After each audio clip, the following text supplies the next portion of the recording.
سبەینێ محەممەد شیع سوودانی سەرۆک وەزیرانی عراق بڕیار لەسەر موچەی کوردستان دەدات.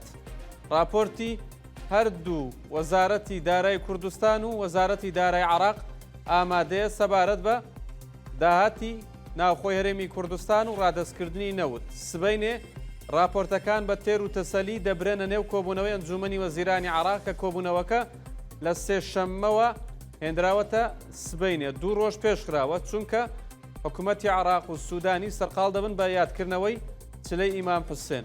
ڕۆژی دووشەممە لە عراق پشووە، ڕۆژی سێشەمەش لە هەرێمی کوردستان پشووە. سبەینێ کۆبوونەوەیەکی چارن و ساز لە ئەنجومەنی وەزیرانی عراق بە سەرۆکایەتی محەممەد شیع سوودانی ئەنجام دەدرێت. بڕیار لەسەر موچەی کوردستان دەدرێت بە پشبەستن بەو راپۆرتانەی لیژنەکان ئامادەیان کردووە، بە تایبەتی هەردوو لیژنەکەی وەزارەتی دارای کوردستان و وەزارەتی دارای عراق.